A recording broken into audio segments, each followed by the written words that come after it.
आज उत्तर प्रदेश की सियासत का बेहद अहम दिन है। अब से थोड़ी देर बाद करीब 11:15 बजे मुख्यमंत्री योगी आदित्यनाथ प्रधानमंत्री नरेंद्र मोदी से मिलने वाले हैं। योगी सुबह करीब 11:15 बजे 7 लोक कल्याण मार्ग पीएम से मिलने पहुंचेंगे और इसके बाद दोपहर 12:30 बजे पार्टी अध्यक्ष जेपी नड्डा से मुलाकात करेंगे। इससे पहले कल योगी ने गृह मंत्री अमित शाह से भी मुलाकात की थी और माना जा रहा है कि इस बैठक में यूपी चुनाव की तैयारियों, संगठन और सरकार में तालमेल और यूपी मंत्रिमंडल में विस्तार पर भी बात हो सकती है। उत्तर प्रदेश विधानसभा चुनाव से पहले इस मुलाकात को बेहद अहम माना जा रहा है। तो अब से करीब 45 मिनट के बाद योगी आदित्यनाथ 7 लोक कल्याण मार्ग पहुंचेंगे प्रधानमंत्री नरेंद्र मोदी से मुलाकात करने के लिए और ये मुलाकात बेहद अहम मानी जा रही है क्योंकि करीब 8 महीने के बाद चुनाव होने हैं उत्तर प्रदेश में। उसके पहले संगठन को लेकर, बदलाव को लेकर अगर कुछ होने हैं, इन तमाम चीजों को लेकर चर्चा होगी। देखिए, यूपी की सियासी हलचल पर बात करने के लिए हमारे साथ मौजूद हैं हमारे वरिष्ठ सहयोगी पंकज झा स्टूडियो से। इसके अलावा दिल्ली में योगी जहां ठहरे हुए हैं यानी कि यूपी सदन, वहां से अंकित गुप्ता हमारे साथ मौजूद है।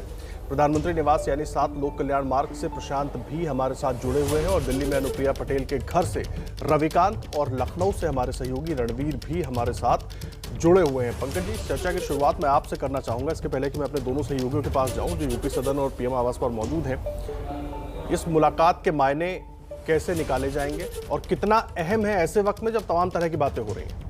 देखिए, बहुत सारी बातें कही जा रही हैं, बताई भी जा रही हैं और समझाई भी जा रही हैं, दिल्ली की तरफ से भी और लखनऊ की तरफ से भी। एक बात तो मान लीजिए, जो भी है वो चुनाव को लेकर के है, अगले साल की शुरुआत में है। और अगर आप कहें, दो चीज़ें तो क्लियर हैं कि सरकार के जो अगुवा हैं, चेहरा जो हैं, वो योगी आदित्यनाथ है। लेकिन उससे पहले अगर आप देखिए, कल जिस तरीके से अमित शाह के घर पर होमवर्क हुआ, 1.5 घंटे की मुलाकात यूं नहीं होती है, उसमें बहुत सारे मुद्दों पर चर्चा हुई है। ये कोरोना की दूसरी लहर से कैसे काम किया और तीसरी लहर की तैयारी, ये छोड़िए, राजनीतिक विमर्श हो रहा है। कैसे सरकार संगठन में तालमेल, संभावित मंत्रिमंडल में कौन से चेहरे लिए जाएंगे। अरविंद कुमार शर्मा जो पहले से दिल्ली में मौजूद हैं, कल जिस तरीके से राष्ट्रीय निषाद पार्टी के अध्यक्ष संजय निषाद को अमित शाह ने अपने घर पर बुलाया, ये एक तरीके से अब तक जो अपना दल, राष्ट्रीय निषाद पार्टी, ये सब जो सहयोगी पार्टियां थी जो अब तक हाशिए पे थी, ना तो वो मोदी मंत्रिमंडल में उनको जगह मिली थी, ना ही योगी मंत्रिमंडल में। तो एक तरीके से लग रहा है कि संभावित विस्तार तो लग रहा है, वो जब भी हो, तारीख उसकी जब भी हो।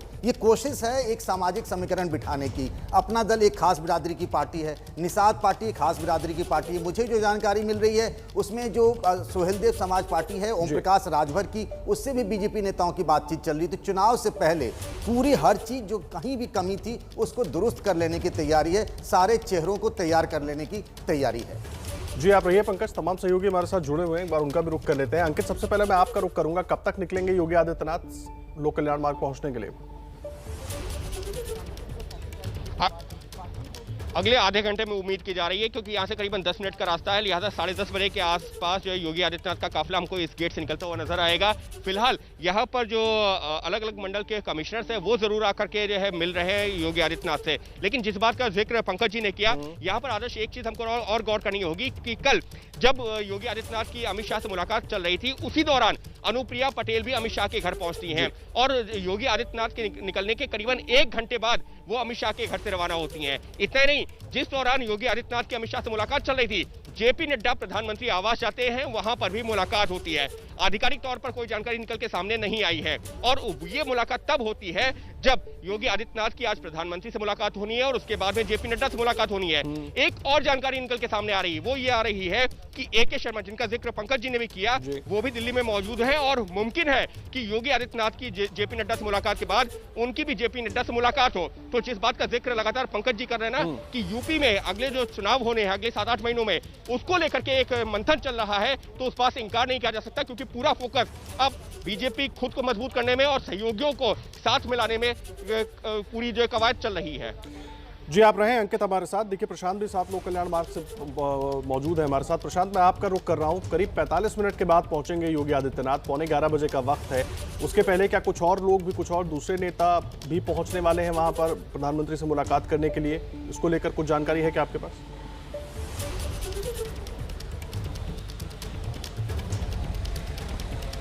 जी आदर्श, देखिए अभी तक ऐसी इस बात की कोई जानकारी नहीं है कि योगी आदित्यनाथ के पहले कोई बीजेपी या उत्तर प्रदेश का कोई भी नेता प्रधानमंत्री से आके मिलेगा। इस तरह की अभी कोई जानकारी नहीं है। अब से 45 मिनट बाद करीब 11:15 में योगी आदित्यनाथ को यहाँ पहुँचना है और तमाम बातें जो पंकज जी और हमारे सहयोगी अंकित ने की कि किस तरीके से चुनावों को लेकर पूरा फोकस है। भले अगर हम संगठन और सरकार के बीच सामंजस्य की बात करें, मंत्रिमंडल विस्तार की बात करें, चाहे वो लखनऊ में हो या फिर दिल्ली में भी गाहे बेगाहे केंद्रीय मंत्रिमंडल के विस्तार की चर्चा होती है जो फिर अब तेजी पकड़ रही है, उसमें उत्तर प्रदेश का प्रतिनिधित्व कैसा हो उसकी बात हुई। ये सारी चीज़ें एक जगह जाकर टिकती हैं, वो है उत्तर प्रदेश का चुनाव, और उस बारे में ही सब हर जगह चर्चा हो रही है। हालांकि मैं एक बात ज़रूर बता दूं कि प्रधानमंत्री से जो मुलाकात है आदर्श, उसमें एक पहलू ये भी है कि जो कोविड अभी जो दूसरी लहर जो आई थी उसमें शुरुआत में योगी आदित्यनाथ पर कई तरह के हमले किए गए, खासकर विपक्षी पार्टियों की तरफ से, कि कोविड से निपटने में योगी आदित्यनाथ विफल रहे।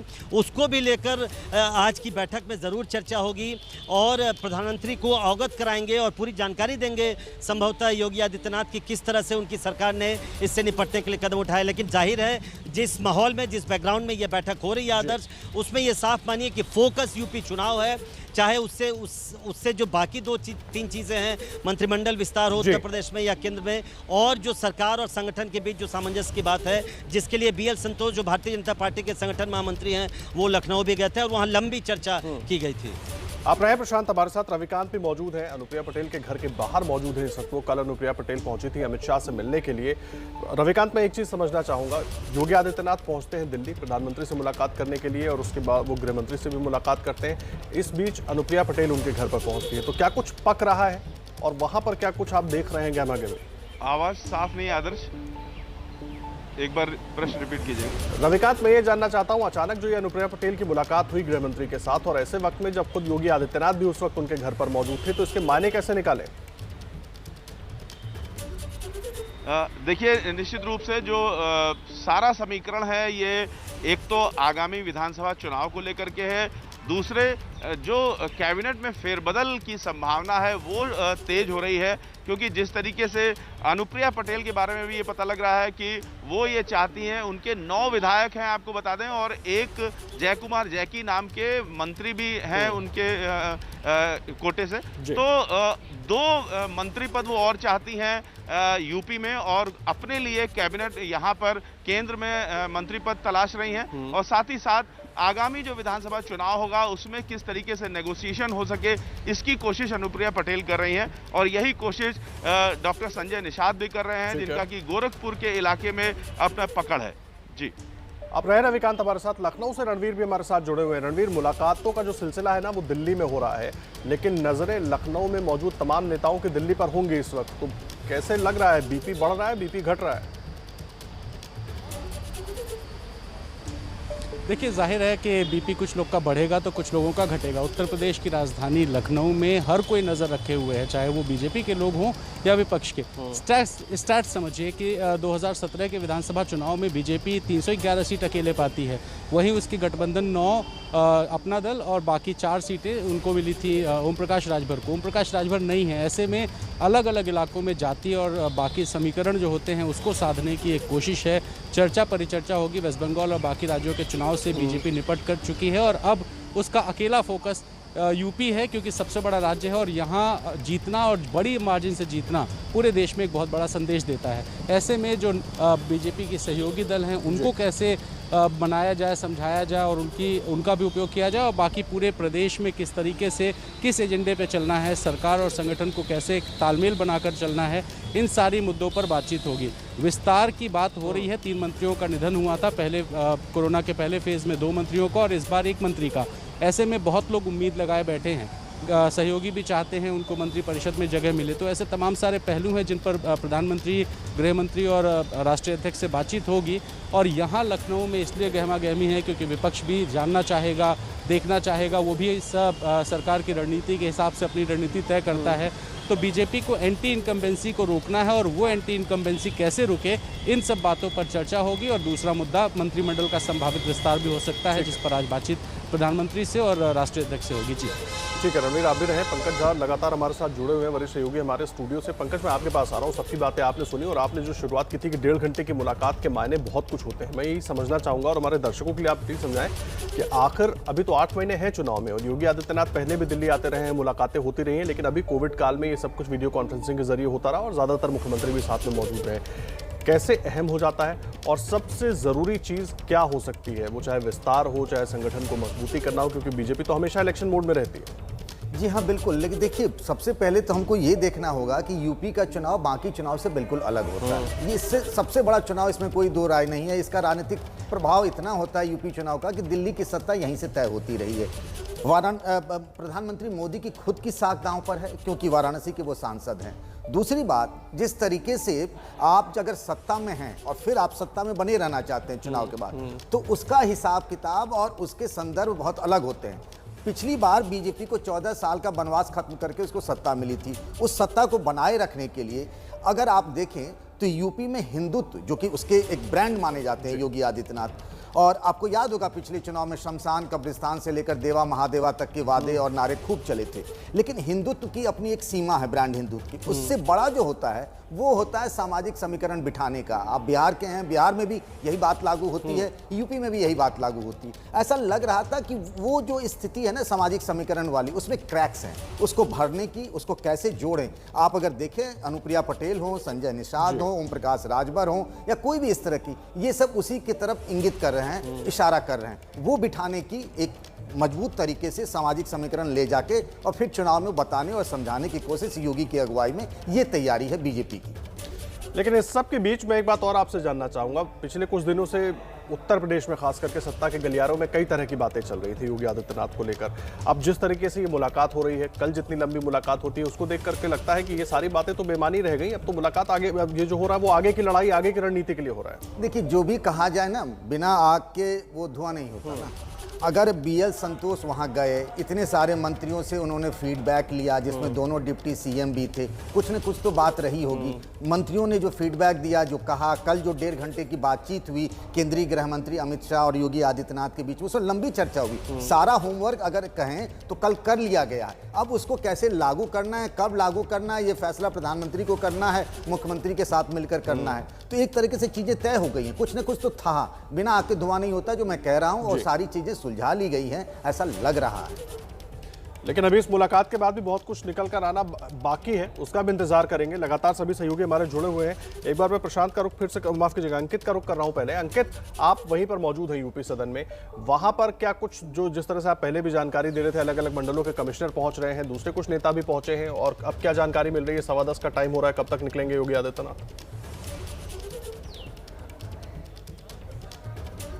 अगले 15 से 20 मिनट के अंदर योगी आदित्यनाथ का काफिला यहाँ से निकलेगा। लेकिन आपने जो मुलाकात की बात कही ना, कल जितिन प्रसाद यहाँ पर पहुंचे थे। जितिन प्रसाद वो शख्स जो कि जो है 48 घंटे पहले तक कांग्रेस में थे, 24 घंटे पहले बीजेपी में शामिल हुए, उसके बाद में कल योगी से मिलने के लिए पहुंचे। कहा यह गया कि एक यूपी का बड़ा ब्राह्मण चेहरा, जिसके जरिए ब्राह्मण वोट तक पहुंचने की और ज्यादा कोशिश होगी। ऐसा नहीं है कि बीजेपी में ब्राह्मण चेहरे नहीं थे, लेकिन एक और चेहरा शामिल किया गया है। निश्चित तौर पर जिस बात का जिक्र पंकज जी कर रहे हैं कि जो सभी जो है समीकरण है उनको साधने की कोशिश हो रही है। लेकिन आदर्श, एक और महत्वपूर्ण चीज यहाँ पर ऐड करना चाहूंगा कि अभी हाल ही में पंचायत चुनाव हुए थे। पंचायत चुनावों में बीजेपी का प्रदर्शन उस स्तर का नहीं रहा था जितना उन्होंने सोचा हुआ था या जिसकी अपेक्षा की थी, और उन नतीजों के आने के बाद भी बीजेपी ने ये हलचल काफी तेज हुई है। और अभी हमको ये नहीं भूलना चाहिए, अभी अगले कुछ दिनों के अंदर पंचायत अध्यक्षों का भी चुनाव होना है। लिहाजा ये जो बैठकों का दौर है, ये जो संभावित कैबिनेट फेरबदल को लेकर के तो है ही, जो आगामी चुनाव है उनको लेकर भी है, लेकिन कोशिश ये है कि पंचायत अध्यक्षों का भी जो चुनाव होना है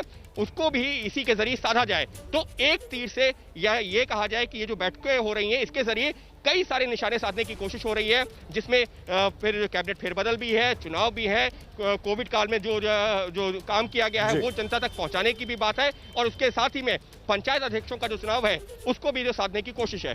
ठीक है अंकित, आप रहे, सभी सहयोगी हमारे साथ जुड़े हुए हैं। लेकिन देखिए, यूपी में जो बीजेपी में ये सियासी हलचल है, उसको लेकर अब विपक्ष भी हमले करने का मौका नहीं छोड़ रहा है।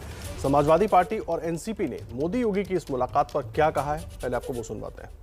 उत्तर प्रदेश की बीजेपी और दिल्ली की बीजेपी में घमासान जारी है। दोनों के बीच में सुलह की मीटिंगों का दौर भी जारी है। अब दिक्कत यह है कि उत्तर प्रदेश की बीजेपी पे लगता है दिल्ली की बीजेपी भारी दिखाई दे रही है। जिस तरह से बॉडी लैंग्वेज मिलने की अगर दोनों की आप देखेंगे तो ऐसा लगता है कि केंद्र की बीजेपी उत्तर प्रदेश की बीजेपी भारी दिखाई दे रही है और उत्तर प्रदेश की बीजेपी में केंद्र फैसले ले रही है। माने किसको पार्टी में ज्वाइन करना है, किसको मंत्री बनाना है, किसको मंत्री नहीं बनाना है, ये उत्तर प्रदेश की सरकार नहीं तय कर पा रही है, ये केंद्र की सरकार तय कर रही है, केंद्र की बीजेपी तय कर रही है। इसलिए उत्तर प्रदेश की बीजेपी और केंद्र की बीजेपी का जो संग्राम है उसमें केंद्र की बीजेपी भारी नजर आ रही है। पिछले कई दिनों से लगातार खबरें हैं कि योगी जी और मोदी जी के बीच में मनमुटाव है। पिछले कई दिनों से इसी विवाद को लेके उत्तर प्रदेश और देश के सभी अखबारों में, चैनलों में खबरें दिखाई जा रही हैं। हमें लगता है कि कोविड की नाकामी छुपाने के लिए एक सोची समझी रणनीति के तहत ये सारी चीज़ें प्लान की गई ताकि कोविड में गंगा में प्रभावित लाशों की खबर दब जाए, मरने वालों पे चर्चा बंद हो जाए। सारे नाकामियों को ढकने के लिए बीजेपी ने ये पूरी तरह से एक प्लान बनाया है। और इससे कुछ ही देर में प्रधानमंत्री नरेंद्र मोदी से मिलने के लिए पहुंचेंगे योगी आदित्यनाथ और सबकी नजरें उस पर बनी हुई हैं। हमारे तमाम सहयोगी हमारे साथ जुड़े हुए हैं, एक बहुत छोटे से ब्रेक के लिए रुक रहे हैं, तुरंत लौटेंगे और सबसे पहले इस खबर से जुड़ी हर अपडेट आप तक एबीपी न्यूज पर पहुंचाएंगे। अब की राजनीति से जुड़ी तमाम बड़ी खबरें हम आप तक पहुंचा रहे हैं और अब से कुछ देर में योगी आदित्यनाथ मिलने पहुंचेंगे प्रधानमंत्री नरेंद्र मोदी से। लगातार हमारी नजर बनी हुई है, हमारे सभी सहयोगी जुड़े हुए हैं। रणवीर, मैं आपका रुख कर रहा हूं, मुझे एक बात बताइए, ब्रेक पर जाने से पहले पंकज तमाम बातें कह रहे थे, मैं ये समझना चाहूंगा अंदर खाने जो कुछ चल रहा था उसको लेकर क्या आज लग रहा है विराम लग जाएगा उन तमाम चीजों पर?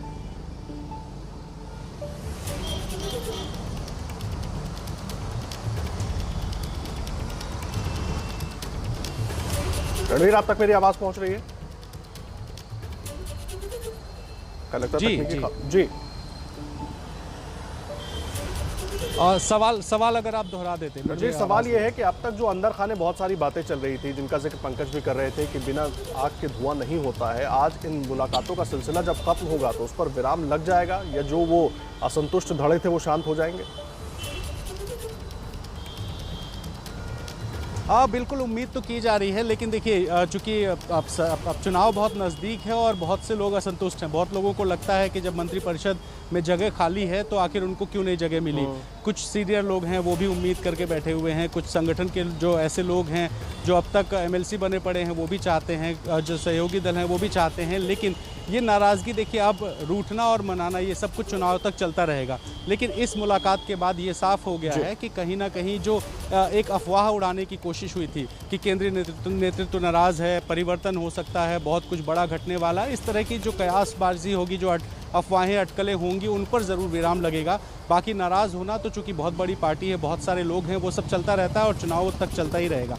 इस बीच में ये ज़रूर है कि जो सहयोगी दल हैं उनको पता है कि ये बहुत सही टाइम है अपनी मांग रखने का और अपनी मांग मनवाने का, और यही वजह है कि दिल्ली में न सिर्फ मुख्यमंत्री योगी आदित्यनाथ बल्कि जो सहयोगी दल हैं, निषाद पार्टी के राष्ट्रीय अध्यक्ष संजय निषाद अपने बेटे प्रवीण निषाद के साथ पहुंचे हुए हैं, अनुप्रिया पटेल भी हैं। तो एक मंत्रिपरिषद में जगह मिली है अनुप्रिया पटेल को, उसके अलावा अभी तक यूपी में किसी को जगह नहीं मिली। ओम प्रकाश राजभर को निकाला जा चुका है, सहयोगी दल थे वो, उनको भी कैबिनेट की जगह मिली थी। ऐसे में अब ये उम्मीद की जा रही है कि ये लोग दबाव बनाएंगे और अपनी जो मांग है उसको मनवाने में सरकार पर कुछ ना कुछ प्रेशर जरूर डालेंगे। जी ठीक है, आप सभी बने रहे हमारे साथ, इस बड़ी खबर पर लगातार नजर बनी हुई है, हर एक अपडेट सबसे पहले आप तक पहुंचाएंगे एबीपी न्यूज पर।